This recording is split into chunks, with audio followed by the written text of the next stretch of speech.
What is the temperature now? Here it's around 30, 31 or 32. Yeah. Around 31, 32.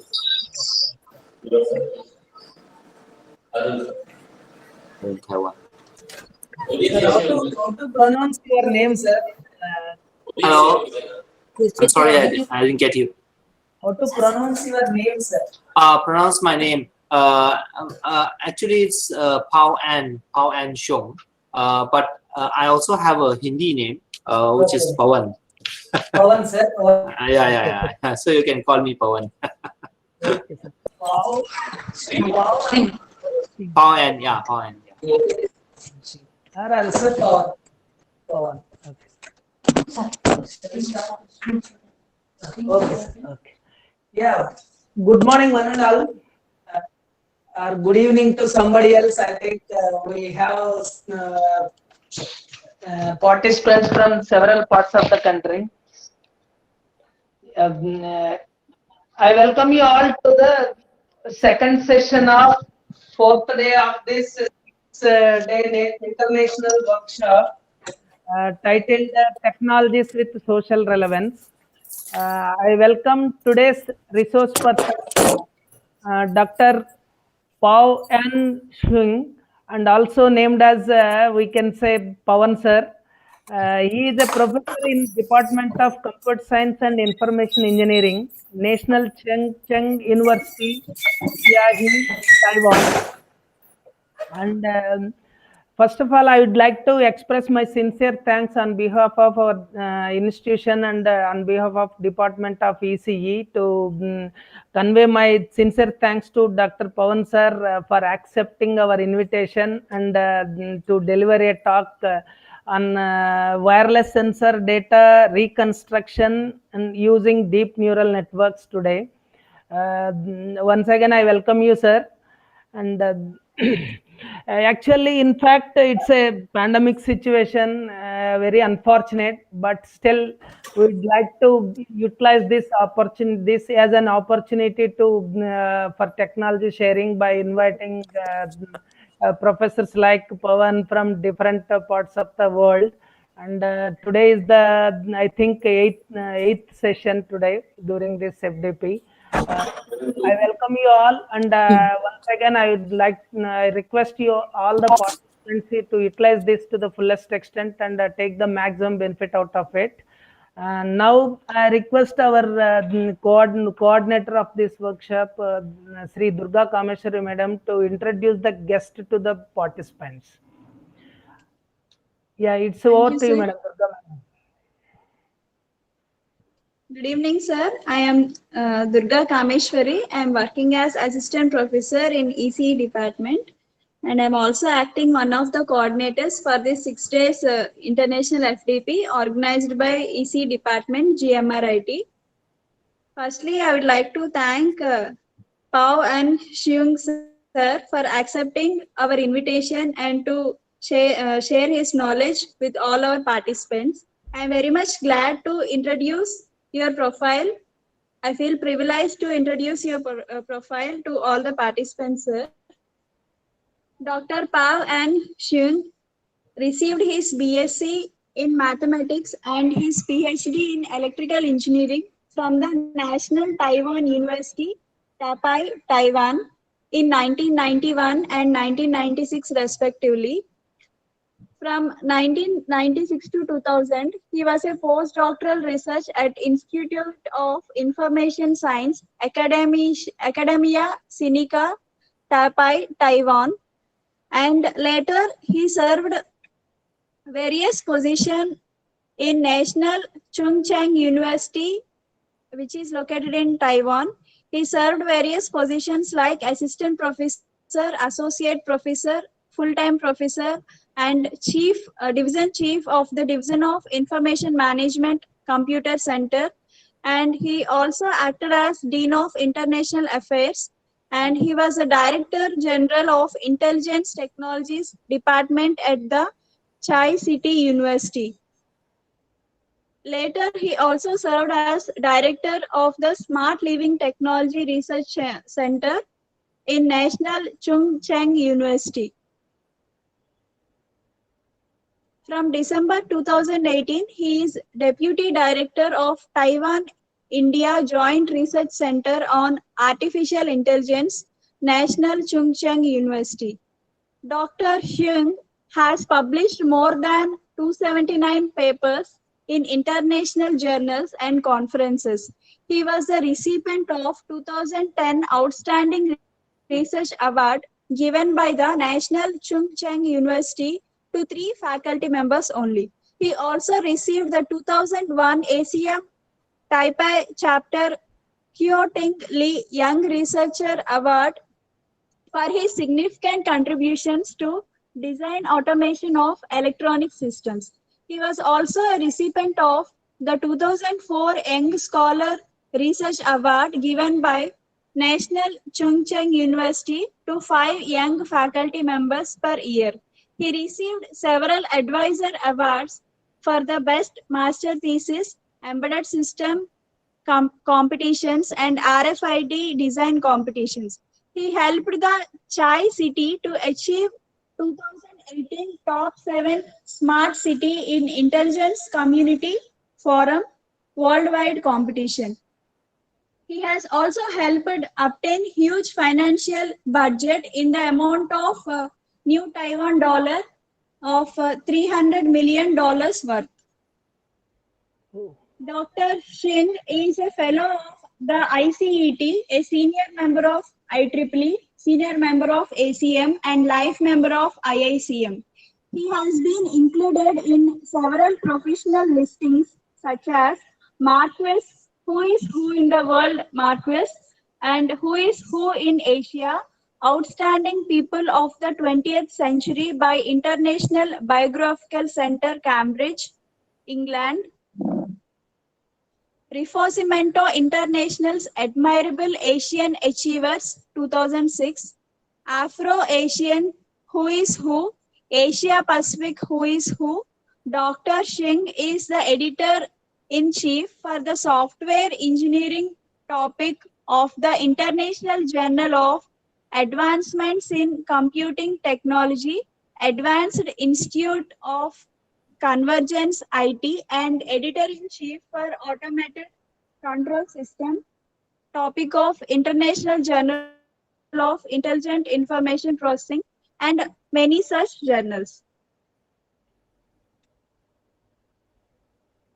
He also acted as program committee member for more than 232 international conferences, and he served as organizer, program chair, steering committee member for more than 50 international conferences. He has taken an active part in the paper referring for international journals and conferences. His main research interests include reconfigurable computing and system design, multi-core programming, smart city technology such as smart traffic and smart grid, cognitive radio architecture, system-on-chip design and verification, embedded software synthesis and verification, real-time system design and verification, hardware, software, code design and co-verification, and competent-based object-oriented application frameworks for real-time embedded systems. Thank you, sir.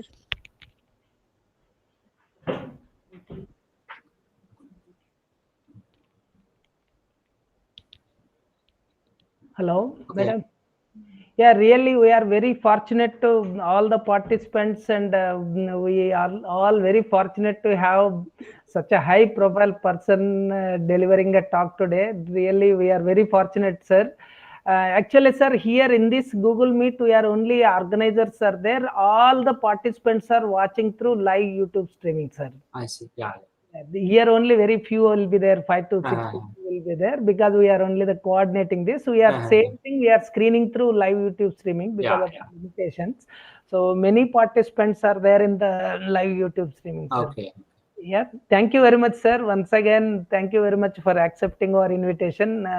Now the session is yours, sir. Okay.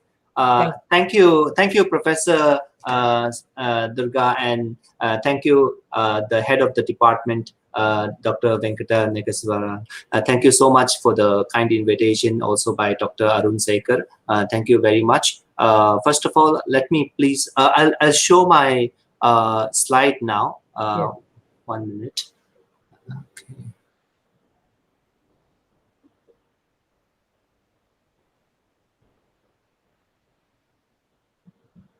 Okay, can you see my slide? Yes, sir. We are able to see your screen, sir. Can you put it in slide mode, sir? Yes, sir. Yes. Coming. Is it in slide mode now? Two slides are sharing, sir. Like this? Yes. This is correct, right? Okay. Perfect. Yeah. Okay. So let me briefly introduce myself. Actually, Professor Durga also already introduced myself. Before I go into the actual talk itself, currently we do have an Indo-Taiwan joint research center on artificial intelligence at IIT Roper and CCU. CCU is my university, National Chung University. This joint research center of excellence is currently established in IIT Roper. So we have very deep collaborations with IIT Roper. We also have collaborations with Chitkara University, Amity University, and other universities in India. I'm very happy to give this talk. In the future, if GMR Institute of Technology would like to have more collaborations with my university, CCU, we would love to explore other possibilities of collaboration. This topic is basically based on the master thesis of one of my students who did research on how we can do reconstruction of data.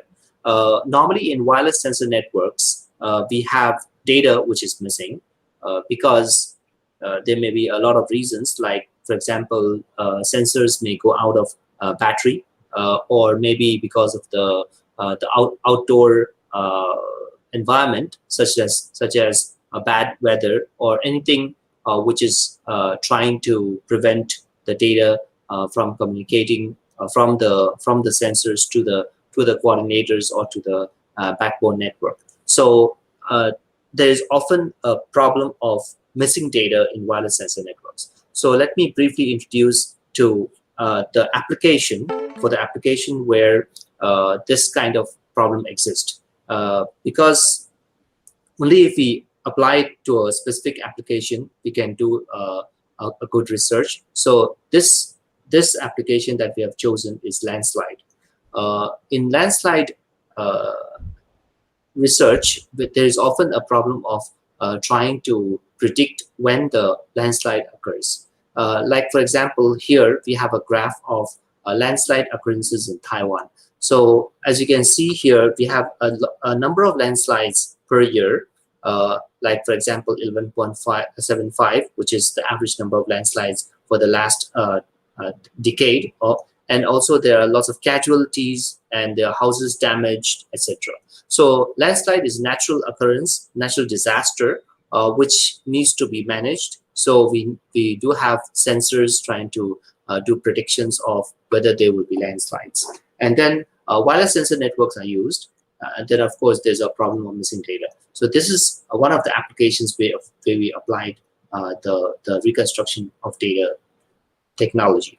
Okay, so landslides can cause a lot of damages. There are different factors for the occurrence of landslides. Like, for example, soil.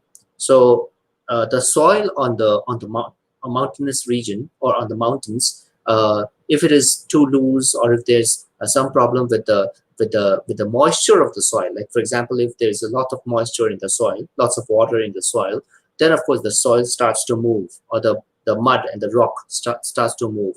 So if these start to move, then we have a landslide. And then, of course, it also depends on the slope of the mountain.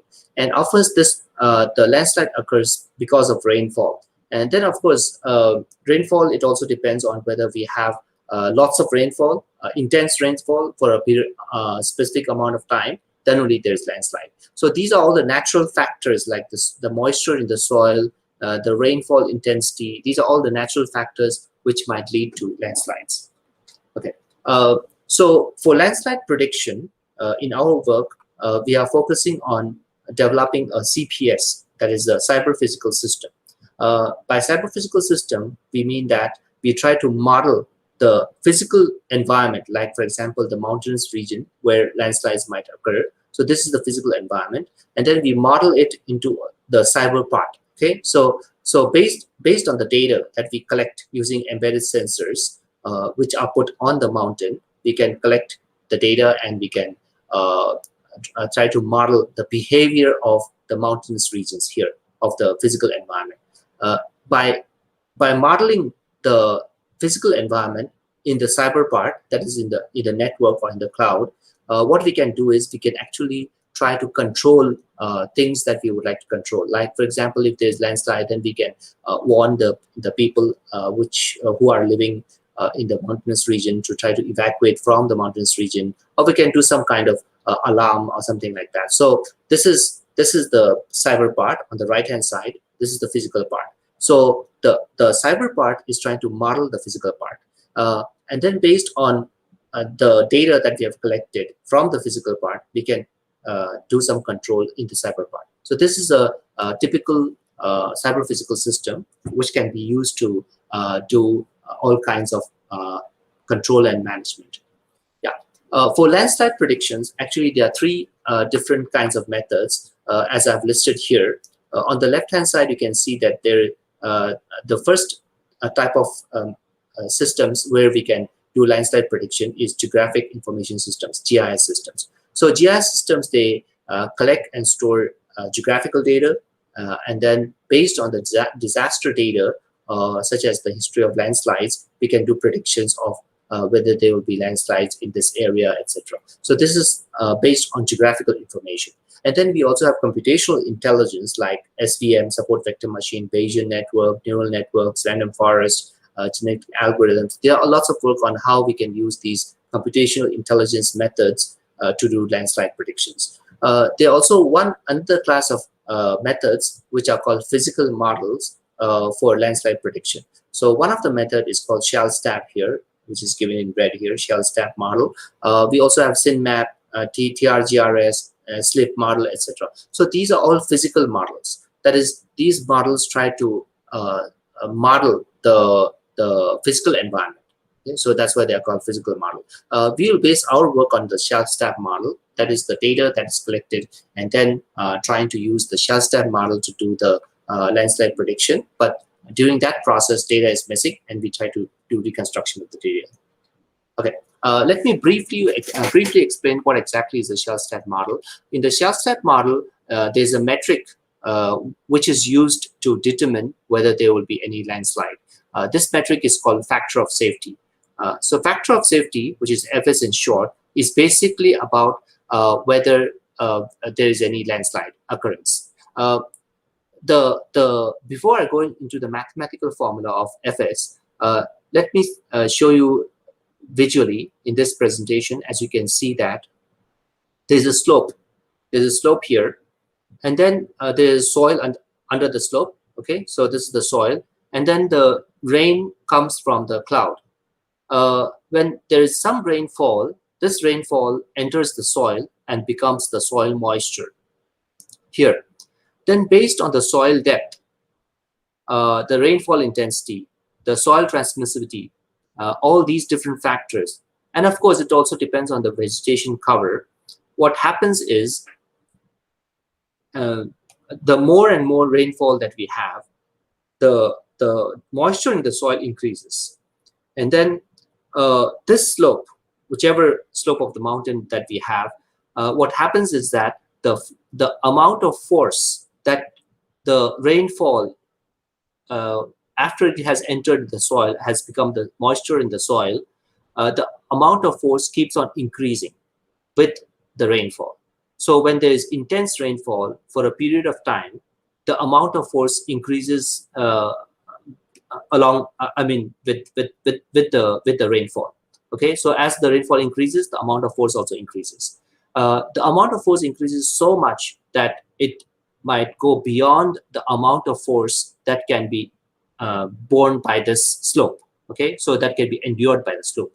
So if it is above or more than the amount of force that the slope can endure, what happens is the whole soil starts moving, just like the amount of force that you can exert on a chair.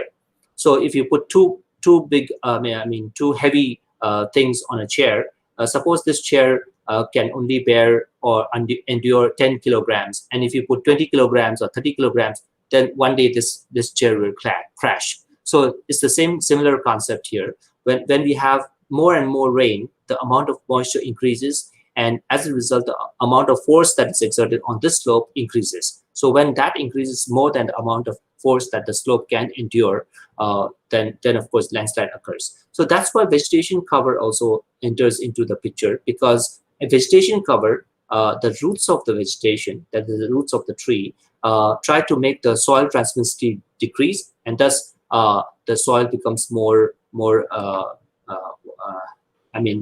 thick, and then it does not become so loose. Okay, so because of that, the vegetation cover also increases the amount of force that can be exerted, okay, on the slope. So this is the mathematical formula. As you can see from the Fs, the factor of safety in the shell step model, is actually a ratio of two numbers. On the top, the numerator is the amount of force that the slope can endure or bear.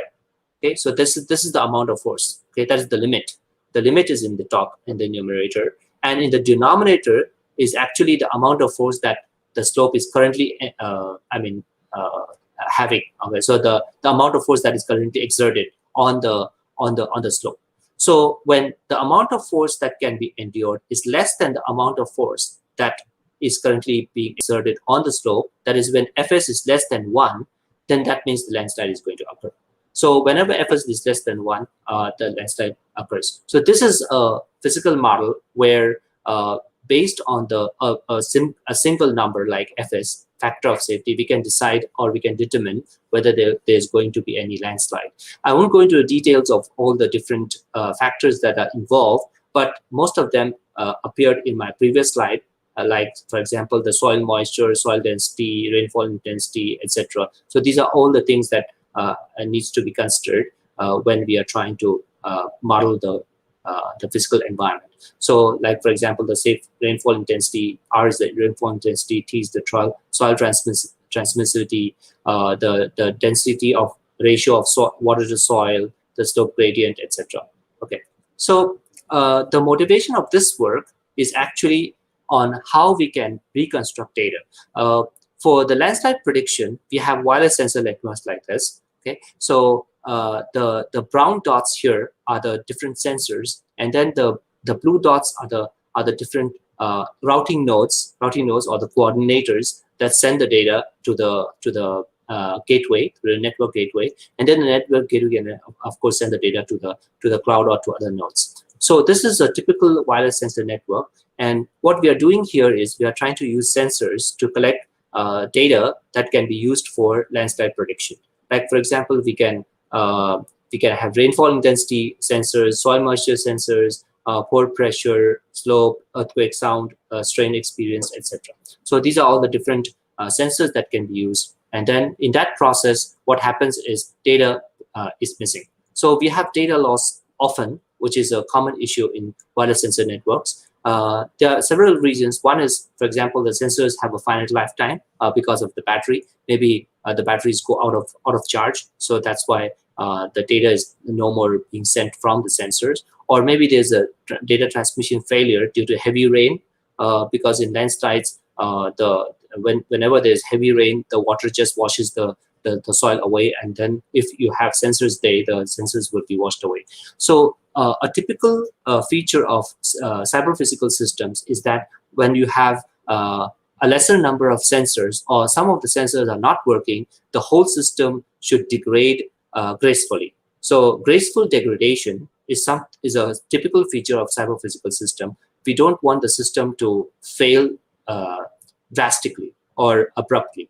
So when we have, for example, out of 100 sensors, if 220 sensors are not working, the system should still work, but it might not work as good as when you have 100 sensors. So this is a typical feature of cyber-physical systems, where graceful degradation of the system is a desired requirement so that we don't have the system just failing abruptly.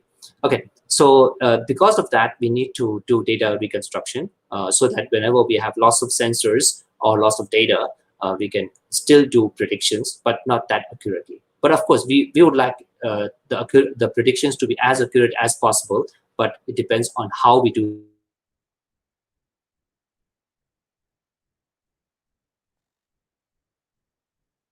are accurate.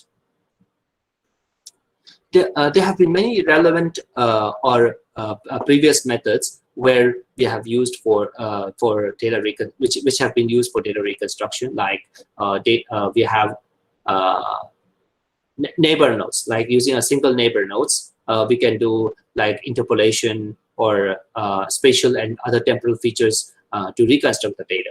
So either you use a single neighbor node, then we have a high RMSE. RMSE is the root mean square error of the temperature. Suppose we are trying to reconstruct the temperature data, then there's a error of 0.09. And if this is one of the work, like 15 here, and then another works which is 16 is based on using spatial and temporal features to reconstruct data. And this also has a high root mean square error of 0.04. So these are existing works which have done data reconstruction, but they are mostly using either neighboring nodes or spatial and temporal features to reconstruct the data. Our main goal here in this work is to use heterogeneous data so that the reconstruction of data can be used to improve accuracy of reconstruction and prediction of landslides. So this is by heterogeneous data, we mean that besides soil moisture and rainfall, there are also other data. So we can use these data like rainfall data to reconstruct soil moisture data, or soil moisture data to reconstruct rainfall data. So that is called heterogeneous data. So we can use different kinds of data to reconstruct data which is missing. That means we need to have a correlation between the data. We need to estimate the correlation and then do data reconstruction. So the overall method is basically on spatial and temporal characteristics of the area. So we will leverage on the spatial characteristics as well as the temporal characteristics. So the proposed method is called spatio-temporal heterogeneous data reconstruction.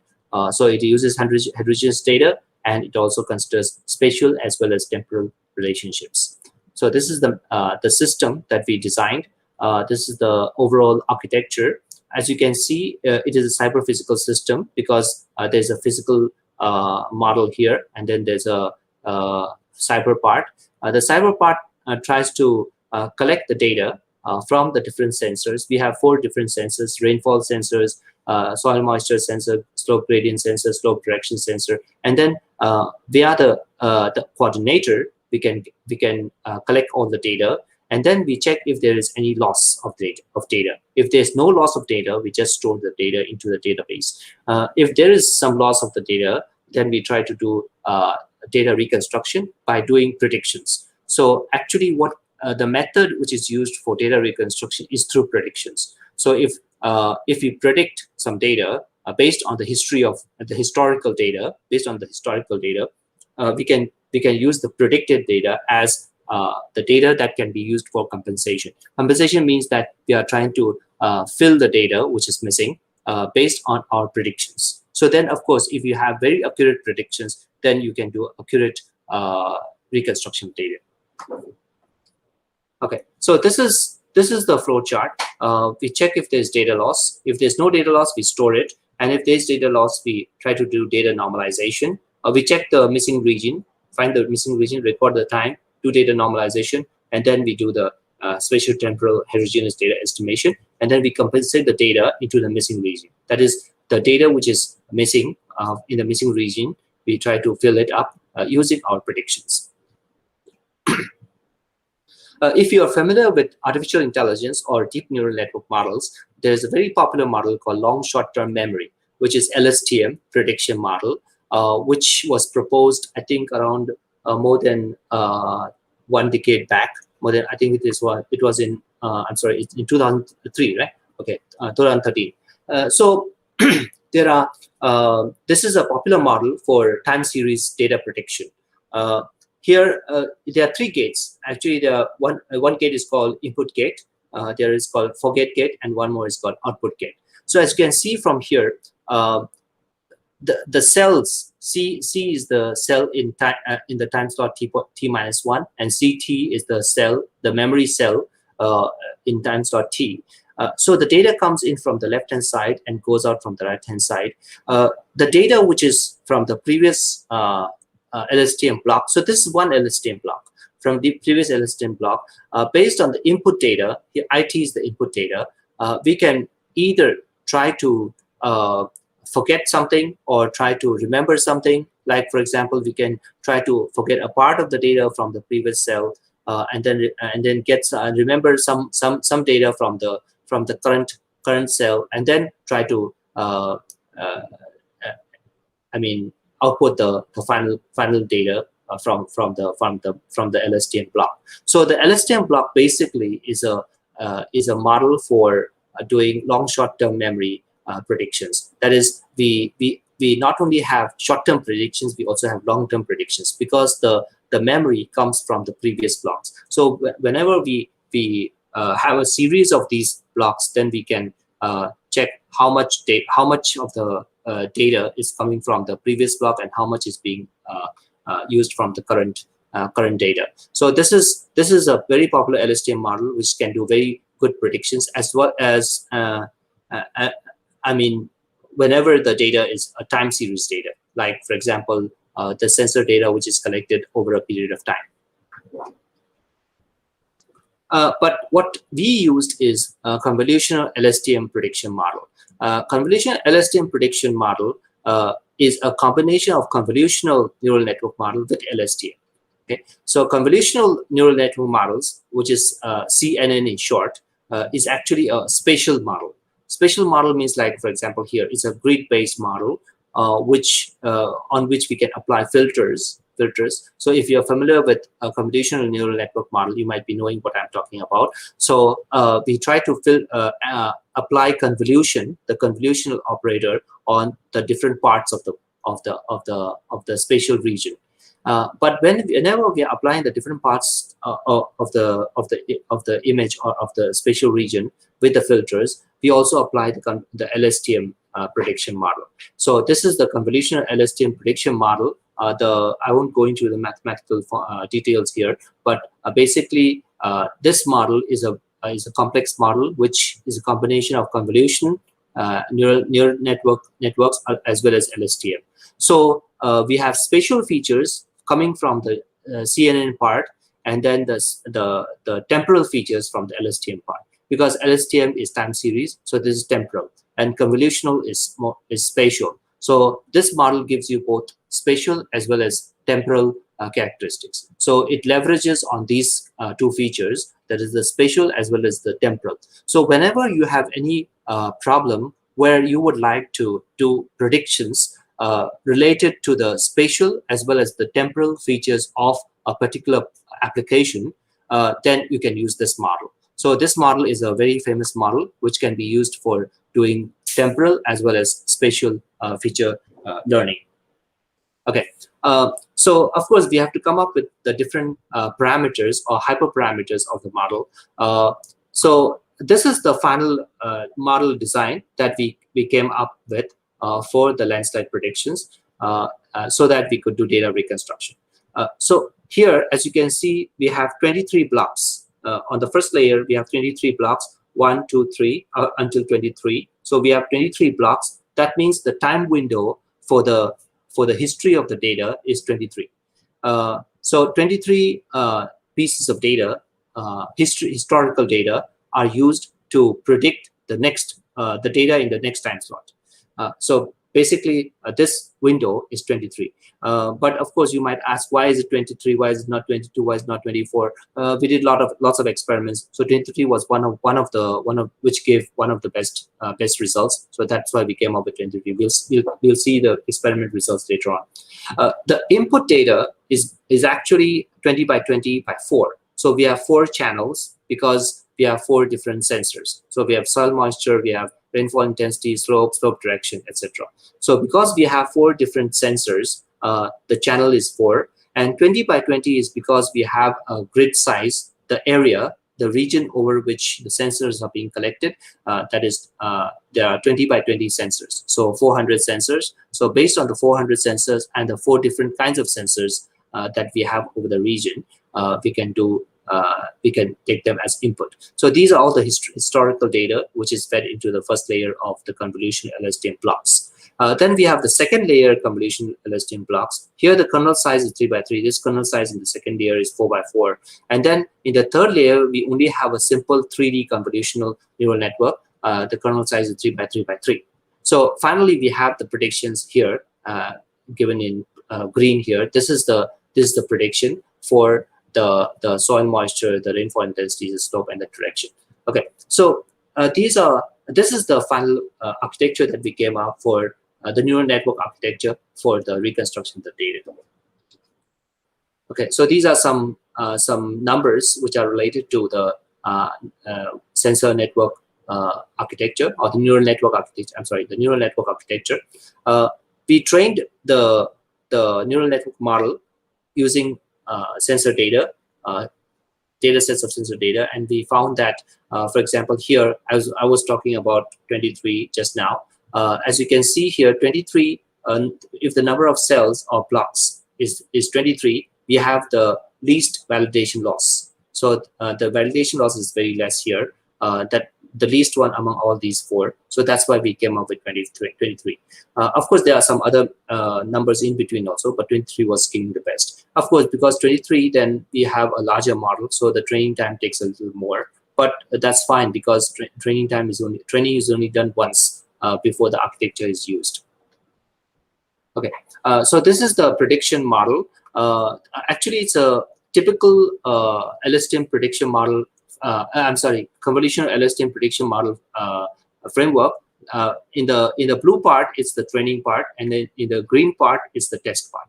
So it's a very typical one where we do the randomization of the initial weights. We compute the network error. We do weight adjustments using gradient descent. Okay, so these are all the typical ways in which you can train a neural network model, and then you can test it. Okay, so after training it, after the result converges and you are satisfied with the error, with a small error rate, then we do the testing. Okay, so let me go on to the experiments which we conducted to check the data reconstruction method. So we did our evaluation on this platform. So that was so this platform used NVIDIA GPU and Python 3.6.4. Okay, so for the data, we had a grid size of 20 by 20. The distance between each sensors is 2 kilometers. The data was collected from a time period of April 5, 2013 to October 12, 2017. So that is a span of around 4 years. We totally had around 22,500 samples of data for training the convolutional LSTM model, and we had around 2,250 samples of data for testing it. So the test data was around 10% of the training data. And the data was collected from 7 weather stations. These are the names of the weather stations. Let me show you a graphical model where you better understand where exactly the weather stations are located. So we have 1, 2, 3, 4, 5, 6, 7. So we have 7 weather stations here which collect data along this region. So around this region, we have 7 sensors, and there are 400 nodes of sensors where the data is collected. Once we collect the data, we map it to like something like here. This is a hot map where you can check the actual data, how it is related spatially. So this is the soil moisture. So as you can see from here, when it is darker, like on the top right part, that means the soil moisture is less. And when it is brighter, like on the left-hand side and at the right bottom side, you can see that the soil moisture is greater. Okay, so this is the original model or the original data.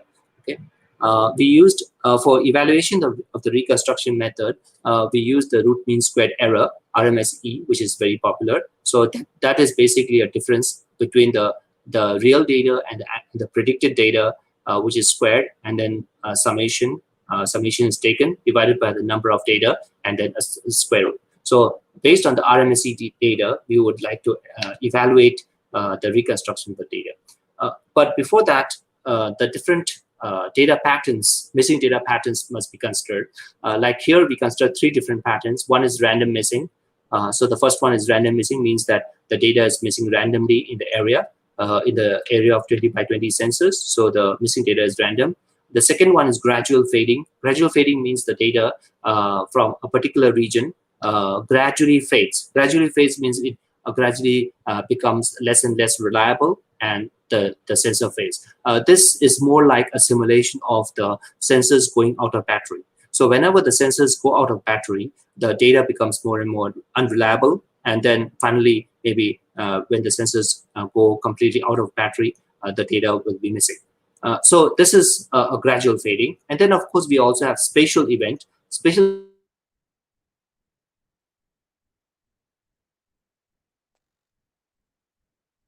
where all the sensors in a particular region are missing.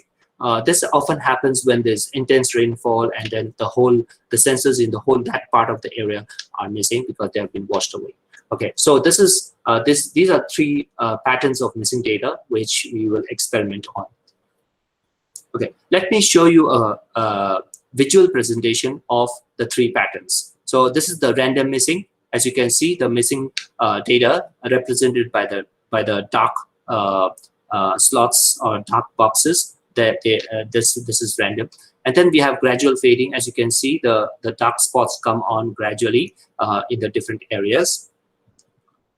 And then we have spatial event where some parts of the data are missing. So these are the 3 different missing data patterns.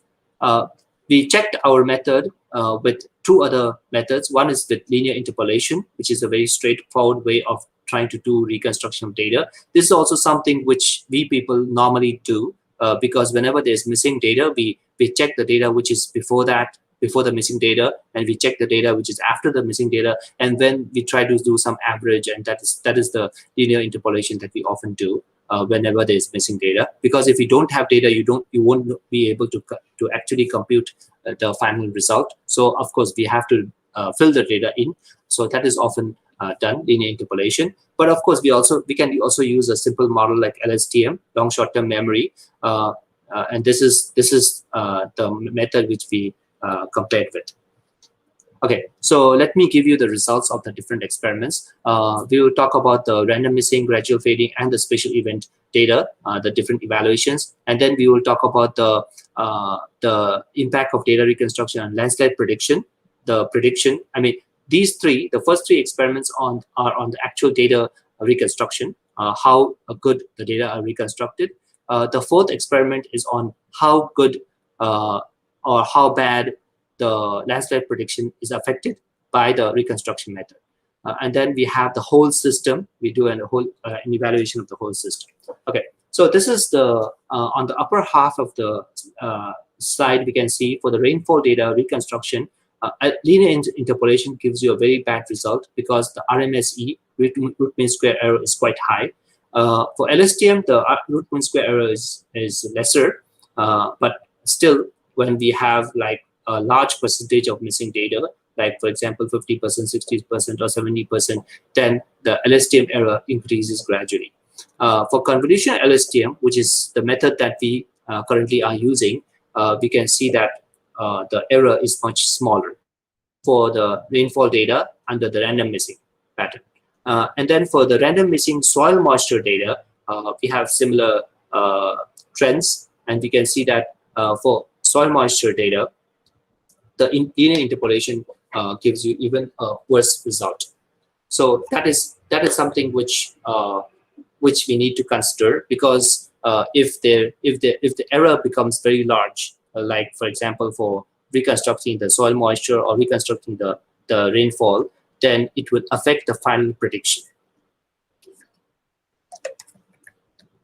Okay, so this is given graphically for the reconstruction of the data. As you can see, the pink bars are the results of convolutional LSTM, which shows that the root mean square error is much smaller. compared to the linear interpolation and the LSTM method. So that was for the rainfall. This is for soil moisture. Okay, so visually, as you can see from here, this is the original data on the left-hand side. This is for soil moisture. And suppose we have 20% missing data. Missing rate is 20%, and random missing here. So this is the missing data here.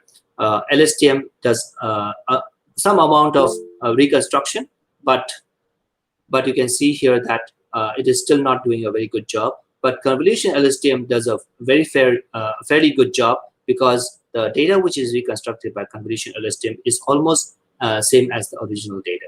So this is the random missing data type. Okay, now this is just a summary of the amount of the root mean square error is much smaller when we use convolution LSTM.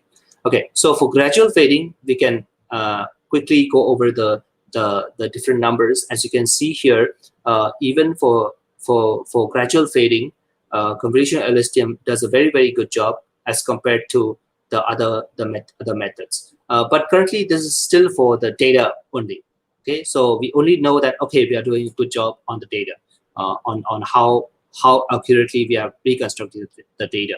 But later on, after some slides, I'll show you how exactly it affects the prediction of landslide. Okay, so this is for gradual fading rainfall data, gradual fading soil moisture data. As you can see, the pink bars are very small. And this is a visual presentation of gradual fading. As you can see, if it is 20% missing rate with gradual fading soil moisture data, on the left-hand side is the original data. Then we have the missing data, the LSTM part, LSTM result, and the convolution LSTM. So though LSTM does a very good job, because LSTM is temporal model, okay? So it works for time series data, and gradual fading is also temporal. So that's why LSTM does a good job. But even with LSTM, as you can see, there are still some parts which LSTM does not do a good job in reconstructing, and convolution LSTM does even better. Okay, so that is for the gradual fading. And then let's go on to the spatial event. Spatial event, from the numbers, you can see that LSTM is not doing a good job. Of course, linear interpolation does very badly, very poorly. But LSTM also does not do a very good job. As you can see, for the soil moisture, the error rate is quite high. The root mean square error becomes as large as 0.4, 0.5, something like that. Okay. Now, convolution LSTM is much smaller. These are the bar charts you can see from here. So let's go directly to the visual presentation. As you can see, the black areas, which represent 20% of the missing rate with spatial event soil moisture data. On the left-hand side is the original data. This is the missing data, the second one. And then the LSTM does not do a good job. This is understandable because LSTM is for time series. So that's why it's not doing a good job in spatial event. But because in convolution LSTM, we not only consider time series, we also consider the spatial characteristics. So that's why convolution LSTM does a good job in reconstructing spatial event missing data. Okay, so that was for the spatial event. So now let's go on to the actual landslide prediction. But before that, let's do some comparison. As you can see that for rainfall error, or the soil moisture data error, actually convolution LSTM, when we compare it to LSTM, has a lot of reductions. That is, a lot of errors are reduced by convolution LSTM. Okay, so let's go on to the landslide prediction. For the actual landslide prediction, you can we are checking the FS values, the factor of safety values, in all the three different cases of random missing, gradual fading, as well as spatial event. So this is for random missing. As you can see from random missing here, because interpolation is not doing a very good job on the data reconstruction, so we won't consider it for comparison here. We are comparing convolution LSTM with LSTM. So as you can see from here, LSTM gives you a small error when the percentage of missing data is still small, like 10%, 20%, so it's still small. But when it reaches 40% here, 40% missing rate or missing data, LSTM error is 1.23 in FS. So here 1.23 is the FS error, the factor of safety error. If you can recollect about the value of factor of safety, we talked about earlier at the start of this talk. We said that if Fs is less than 1, it means there's a high probability of landslide occurring. But if you have an error which is even more than 1, then you're not sure. Then you're not sure, because that means Fs can be plus or minus 1.23. Then you're not sure whether you are going to have a landslide or not, because then that threshold value is even less than the threshold value is even less than the error value, or the error value is greater than the threshold value. So LSTM won't work. LSTM model for reconstruction of data won't work when we have a large amount of data missing. Like, for example, 40%, 50%, 60%. Actually, even for 30%, if the error is plus or minus 0.82, that's too much. So we don't know whether Fs is actually less than 1 or not.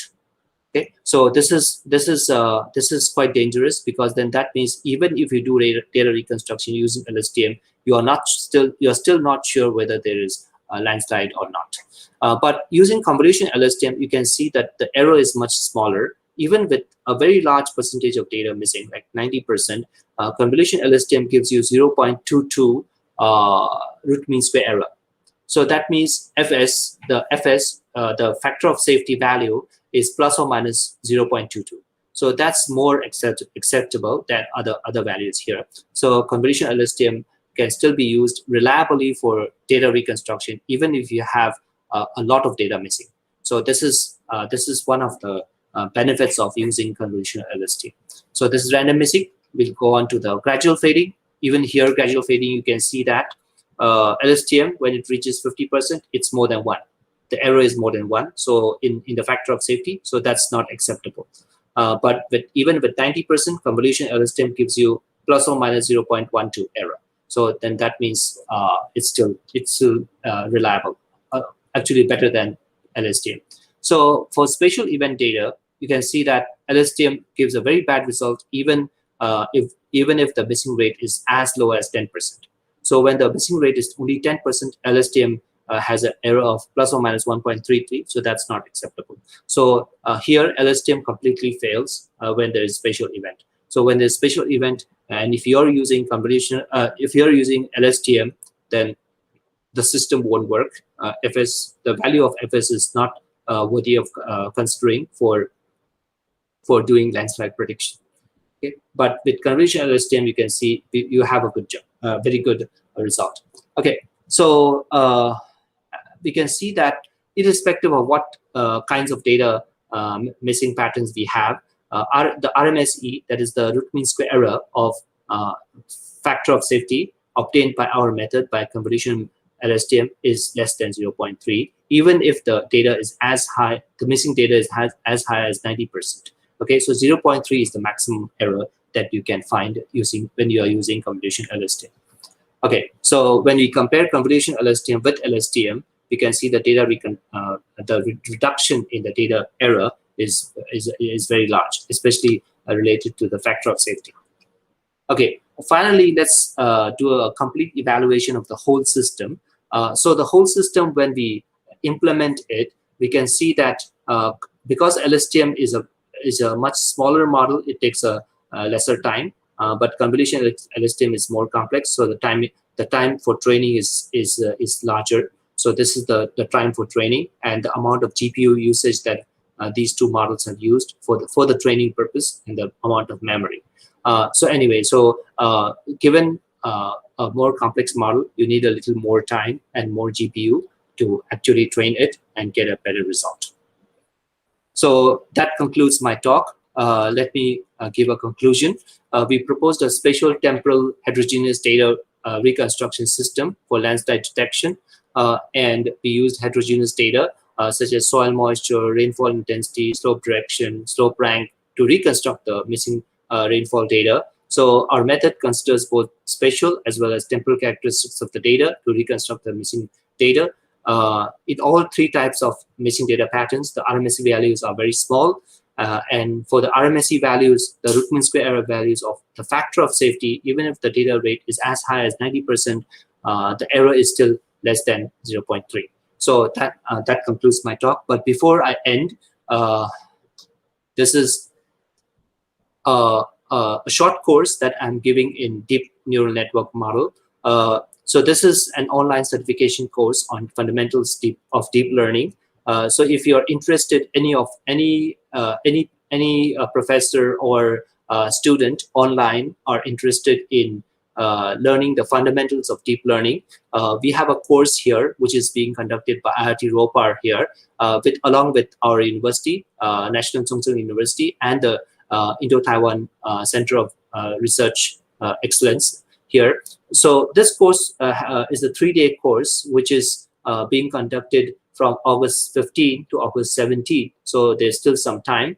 On the first day, I will do some introduction to machine learning and Python, including there will be a Python tutorial. On the second day, we will have shallow and deep neural networks, which includes the TensorFlow tutorial, the neural network model construction using Python. So we will actually start with Python and do the deep neural network model construction from scratch.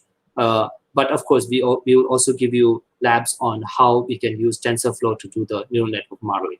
And then on the third day, we have tuning techniques for deep neural networks. That is, we try to tune the deep neural network models so that it works better. Like, for example, we will be focusing on regularization, dropout, Adam, RMS prop, momentum. These are all different optimization techniques for tuning your neural network models. So this is a brief introduction to the short course. And if you're interested in the course or in this talk, we can talk later on. I'll be happy to take any questions if you have. Thank you so much. Thank you very much, sir. That was truly an engaging talk with realistic examples. And the way you have explained is really nice. And we have a query from one of our participants. And the question is, can I know what type of data input is given to CNN? It is question from Mr. Anil Kumar.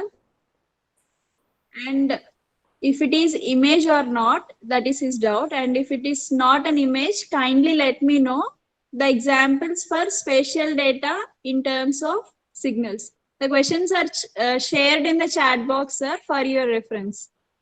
Okay. Yeah, I can see the questions in the chat box.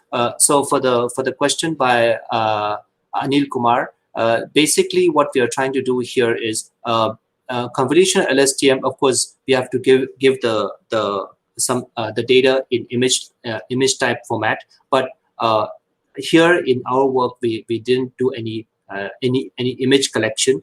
We tried to do the sensor data map. So the sensor data is mapped on the area of the region. So that's why we have 20 by 20 grid size. So the 20 by 20, that is the 400 sensor data, is like an image. So the whole area is 20 by 20. That is 400 data. And then for each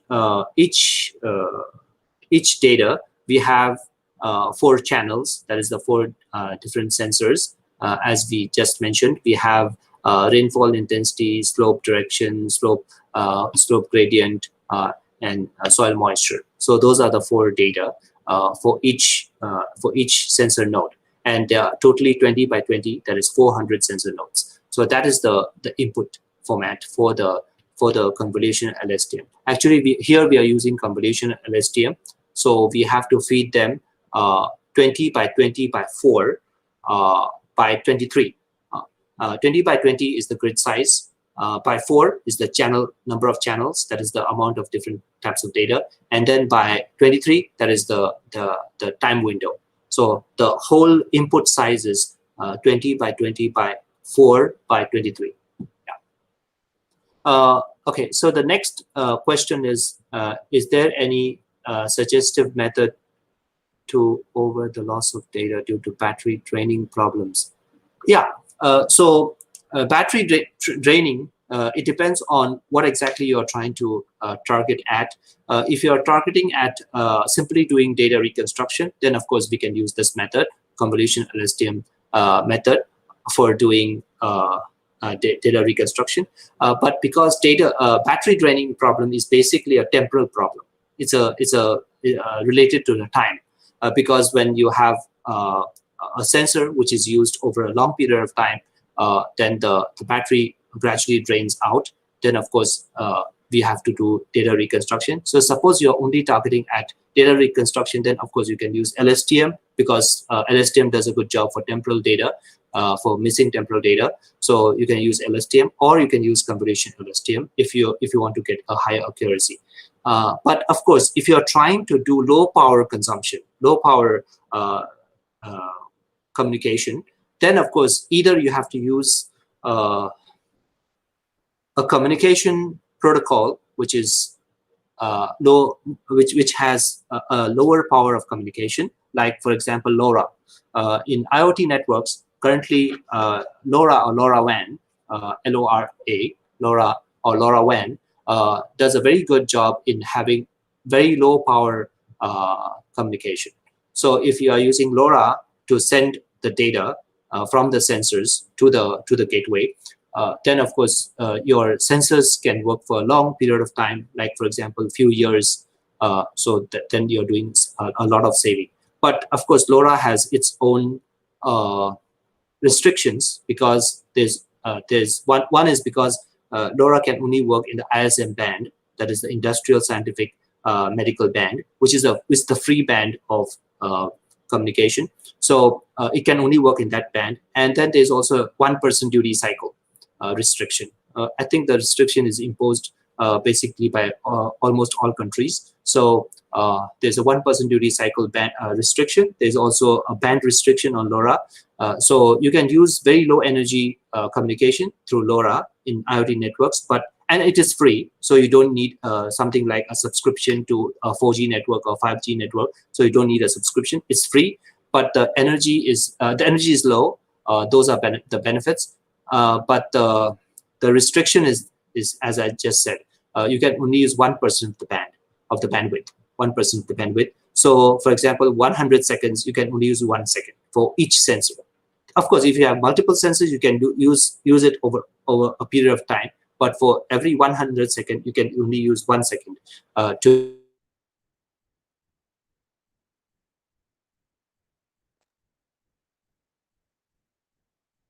basically for LoRa, you cannot send images. You can only send sensor data, numerical data. That is fine. So that is one way in which you could solve the battery draining problem. That is, you can use the sensors for many years, especially in smart agriculture. So if you are doing smart agriculture, it's better if you use LoRa or LoRaWAN. But of course, there's always a problem of missing data even in LoRa. For example, when you have LoRa or LoRaWAN, though the range of communication is very high. Like for example, you can send for 8 kilometers, 10 kilometers. That can be easily done. But there's often interferences when you are sending the data along a long range. So the energy is small, the range is long. So of course you might be having missing data. So you need to send multiple times. But LoRa itself does not support retransmission. So you have to do the retransmission yourself. So this is one of the way in which you could solve the battery draining problem by using LoRa. And of course, there are some artificial intelligence methods also for doing low power consumption. One way is like the prediction model. Like suppose you have a small prediction model in the sensor node, then if the real data that you collected is similar to the predicted model, then you don't need to send the data. So you don't need to spend any amount of energy or battery when you're sending the sensors out. I mean the data out. So if the data that you have collected, the real data that you have collected is similar to the predicted model, you don't need to send it to the cloud. You don't need to send it to the network, because the network knows, because that's according to the predicted model. If the data is does not conform to the predicted model, then of course you have to send it. So in that way, you can save a lot of bandwidth you can save a lot of data transmissions. You don't need to do that much data transmissions. And then using this method, you can also do low battery. I mean, you can also save battery charges because of sending less data. Yeah, so that is those are the different methods you can use for solving the battery draining problems. Okay, let me go on to the next question. What are the basic factors affecting the landslide? Gravity and cohesion contribution can be considered. Yeah. So there are lots of factors which actually contribute to landslides. One of the some factors change very fast, and some factors change slowly. Like for example, the factors that change fast include the factors which we actually need to monitor using sensors, like the soil moisture, the rainfall intensity, the slope gradient. Yeah, so these are the factors which change rapidly during a short period of time. So that's why we need sensors to actually gauge or estimate how large the rainfall intensity has changed, how large the soil moisture has changed. So these are all the factors which change rapidly and that affect the landslide. But of course, there are other factors like the soil transmissivity, which depends on the type of soil, the soil cohesion, the vegetation cover. These are the factors which don't change rapidly along a short period of time. So because of that, these need not be monitored using sensors. These need to be measured according to the site survey. So whenever we are actually installing the landslide prediction system, we have to do a site survey. We have to measure these factors and then record them. But of course, these factors might change after a few months or after a few years, but that they don't change rapidly in a short period of time. So we don't actually use sensors to do monitoring of those long-term characteristics. But the short-term characteristics, that is the data which changes in the short term, then we need sensors. So in that case, we use sensors to do monitoring of the factors which change rapidly. Okay, let me go on to the next question. Are there any slides we can follow, standards we can follow for setting of hyperparameters during deep learning? Yeah. Actually, there is a whole process of how you can actually set up the hyperparameters. I've not shown that here, but we do have some slides on how we can change the hyperparameters. Like for example, the hyperparameters include the learning rate, the number of neurons in a layer, the number of layers in a neural network architecture, the Adam or RMS prop momentum factors like beta 1, beta 2. These are all the things which can be changed, which can be tuned for deep learning. So there's a whole process of how we can do the training. Basically, we start with the architecture itself, and then we move on to the learning rate. So we can also have a decaying learning rate, okay, learning rate decay, something like that. So based on the architecture, we first do the architecture hyperparameter tuning, and then we tune the learning rate, and then we tune the optimization factors. So this is a what do you call it? A conventional way of trying to change all the tune all the hyperparameters for deep learning. Okay, let me go on to the next question. Biomedical engineers deals with wireless sensor. Why, sir? Biomedical engineers deals with wireless sensor. Why, sir? I'm not sure what exactly the question means, but basically, biomedical engineers, if you have, like, for example, sensors which are directly embedded within like cameras, like small cameras which patients can swallow into the body, and then using the camera, we can get images of your organs and tissues and all, while the camera is running through your whole body system. So of course, in that case, you need to have wireless sensor so that you can get real-time images. But often, of course, we don't do that. What we do is after the small camera which has entered the body and comes out of the body, then only we get all the images. But of course, if you can have wireless sensor, you can actually get the images out of the body in real time. But I'm not very sure if that answers your question, because maybe I didn't get the question exactly. Anyway, let's move. If I didn't answer the question, please let me know. So let me move on to the next one. How penetration depth of landslide can be calculated? Okay, penetration depth actually. This is a very difficult question to answer because maybe something which is more related is uh, whenever we are trying to do data collection, there's always a problem of uh, where do I put the sensors? Do I put the sensors on the surface of the soil or under the soil? And if it is under the soil, then how deep? How deep? Like, for example, is it 1 meter deep or a half meter deep or 2 meters deep? Because the soil moisture changes from the surface as you go deep inside. Maybe on the surface, the soil moisture is highest because the rainfall is falling directly on the surface. But when you go deeper, the soil gets more and more dry. But of course, when you go even more deeper, maybe it becomes wet again because of the underground water. So, but anyway, or underground river or whatever. So there's always a difference as to how, the soil moisture differs according to the depth of the soil.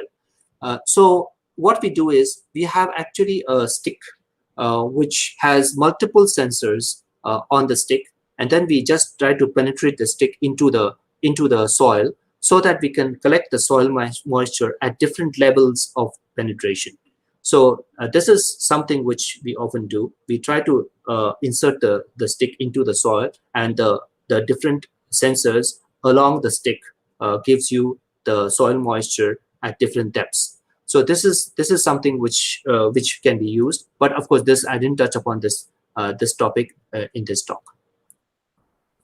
I'm not sure if I answered the question, but basically that is how we try to come up with the penetration depth. That is the depth of the soil moisture, because actually where exactly the landslide occurs, that's very difficult to estimate.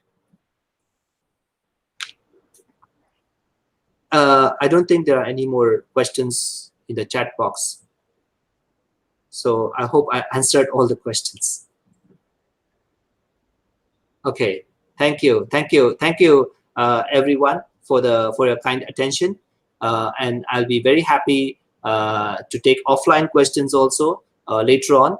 You're most welcome to contact with me. Thank you so much, and thank you, Dr. Arun Sekar. Thank you, everyone, for the kind invitation. Thank you so much.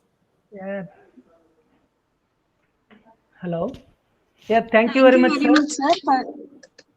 For your wonderful talk, and the way you have answered the questions, queries are highly impressive, and are also the feedback which we have received from the this live YouTube is also noteworthy, sir. Definitely, your talk may initiate some thought process in the minds of the participants.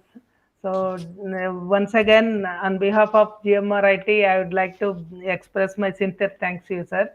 And sir, in fact, we may request you in future also, or we may bother you, sir. Please cooperate with us. Please help us, sir. Yeah, sure. I will keep in mind, and you are always welcome to contact with me. Like, for example, you can send your students to Taiwan for internship, short-term internships, 2 months to 6 months, or maybe we can also have exchange of colleagues, faculty members, these kind of things. In that case, sir, I'll tomorrow or day after tomorrow will take your approval, and based on that, I'll make a connection to our vice principal and principal, sir. Actually, we have one program, sir, for the full semester internship program. It is spread over for 6 months, sir. During the final year, either in the 7th semester or 8th semester. Actually, our BTech course here is for 4 years. During the 7th semester or 8th semester, a student can go for internship for 6 months, sir. They will be out of the campus, either to R&D institutions or to another university